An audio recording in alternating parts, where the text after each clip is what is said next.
Hello everyone, আসসালামু আলাইকুম। আমি মোহাম্মদ আরিফুল ইসলাম। আজকে আপনাদের সামনে একটি গুরুত্বপূর্ণ ভিডিও নিয়ে আসলাম।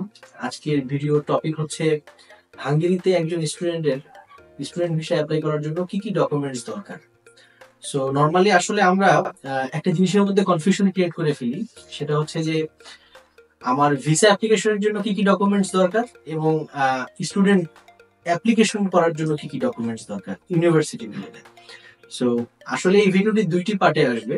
প্রথম পার্টটা আজকে হচ্ছে আমরা শুধুমাত্র স্টুডেন্টদের ইউনিভার্সিটিগুলোতে অ্যাপ্লাই করার জন্য কি কি ডকুমেন্টস দরকার সেগুলো নিয়ে কথা বলবো, এবং আমি পরবর্তীতে আরেকটি ভিডিও নিয়ে আসব যেখানে ভিসা অ্যাপ্লিকেশন করার সময় এমবাসিতে আমাদের কি কি ডকুমেন্টস লাগবে সে বিষয়ে একটি বিস্তারিত আলোচনা করবো ইনশাআল্লাহ।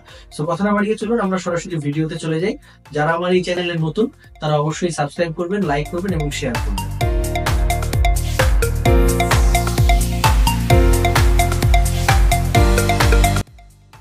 সো প্রথম আমাদের যে ইউনিভার্সিটিতে অ্যাপ্লাই করার জন্য যে ডকুমেন্টসটি লাগবে, সো সেটি হচ্ছে ভ্যালিড পাসপোর্ট।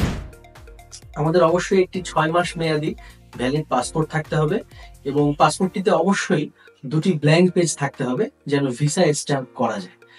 আর দ্বিতীয় যে আমাদের এরপরে ডকুমেন্টসটি লাগবে সেটি হচ্ছে যে রিসেন্ট পাসপোর্ট সাইজ ছবি, যেটা অবশ্যই ইউরোপিয়ান স্টাইলে হতে হবে। এবং এই ইউরোপিয়ান স্টাইলের মাপ যদি আমরা মেনশন করি সেক্ষেত্রে 45x35 সেন্টিমিটার, এবং অবশ্যই ব্যাকগ্রাউন্ড হতে হবে সাদা কালো এবং ছবি হতে হবে কালার। সো এটি ছিল দ্বিতীয় রিকোয়ারমেন্ট। তৃতীয় রিকোয়ারমেন্টের দিকে যদি আমরা যাই সেটি হচ্ছে একটি একাডেমিক সিভি। এই জিনিসটি খুবই গুরুত্বপূর্ণ কারণ একাডেমিক সিভি অবশ্যই ইউরোপিয়ান স্টাইলে হতে হবে এবং একাডেমিক সিভির মধ্যে যে সকল ব্যাপারগুলো আমরা মেনশন করব সেটা অবশ্যই অথেন্টিক হতে হবে। কারণ আমাদের অ্যাপ্লিকেশন প্রসেসগুলোর মধ্যে যে কয়টা গুরুত্বপূর্ণ ডকুমেন্টস আমরা ধরে থাকি তার মধ্যে একাডেমিক সিভিটা হচ্ছে অন্যতম। কারণ একাডেমিক সিভির উপর বিবেচনা করে অনেক ইউনিভার্সিটি তাদের স্টুডেন্টের অ্যাপ্লিকেশন গুলাকে গ্রান্ট করে থাকে। সো এই ব্যাপারটিতে অবশ্যই একটু আমাদেরকে সতর্ক হতে হবে। আমি পরবর্তীতে অবশ্যই একাডেমিক সিভি ইউরোপিয়ান স্টাইলে কিভাবে তৈরি করতে হয় এটা নিয়ে একটি পূর্ণাঙ্গ ভিডিও দেওয়ার চেষ্টা করবো ইনশাআল্লাহ। তারপরে আমাদের যে ডকুমেন্টটি লাগবে সেটা হচ্ছে স্টেটমেন্ট অফ পারপাস বা মোটিভেশনাল লেটার বা এসওপি। এটি আরেকটি গুরুত্বপূর্ণ ডকুমেন্টস যে কোনো ইউনিভার্সিটি থেকে অফার লেটার পাওয়ার জন্য। কারণ আপনার ইন্টেনশনটা কি, এই যে কোর্সে আপনি অ্যাপ্লাই করবেন বা যে ইউনিভার্সিটিতে আপনি অ্যাপ্লাই করবেন তারা আপনার এই মোটিভেশনাল লেটার বা স্টেটমেন্ট অফ পারপাসের মাধ্যমে আপনার ইন্টেনশনটি খুব সুন্দরভাবে জানতে পারে। সো অবশ্যই আপনার এসওপি এবং মোটিভেশনাল লেটারটি অথেন্টিক হতে হবে এবং একটা অফার লেটার নেওয়ার মতো বা অ্যাডমিশন কমিটি যেন আপনার এই অ্যাপ্লিকেশনটা নিয়ে খুব সুন্দরভাবে বিবেচনা করে সেই অনুযায়ী একটি আপনাকে এসওপি বা অফার মোটিভেশনাল লেটার তৈরি করতে হবে। সো আমি অবশ্যই এসওপি বা মোটিভেশনাল লেটার কিভাবে তৈরি করতে হয় সেটা নিয়েও একটি পূর্ণাঙ্গ ভিডিও দেওয়ার চেষ্টা করবো ইনশাআল্লাহ। তারপরে আমাদের যে ডকুমেন্টটি লাগবে সেটি হচ্ছে রেকমেন্ডেশন লেটার। আসলে হাঙ্গেরির ইউনিভার্সিটিগুলোতে রেকমেন্ডেশন লেটার নিয়ে আসলে খুব একটা বাধ্যবাধকতা নেই, তবে কিছু কিছু ইউনিভার্সিটিতে তারা রেকমেন্ডেশন লেটার চেয়ে থাকে। এখন রেকমেন্ডেশন লেটারটা দুই ধরনের হতে পারে। একটি হচ্ছে একাডেমিক রেকমেন্ডেশন লেটার সরি, আর একটি হচ্ছে প্রফেশনাল রেকমেন্ডেশন লেটার। সো আপনি যদি ব্যাচেলারের জন্য অ্যাপ্লাই করেন আপনি অবশ্যই আপনার কলেজ থেকে কোনো শিক্ষকের দ্বারা এই রেকমেন্ডেশন লেটারটা নিতে পারেন, এবং আপনি যদি মাস্টার্সের জন্য অ্যাপ্লাই করেন অবশ্যই আপনি ইউনিভার্সিটি থেকে আপনার যে কোনো প্রফেসরের কাছ থেকে একটি বা দুটি একাডেমিক রেকমেন্ডেশন লেটার আপনি নিতে পারেন।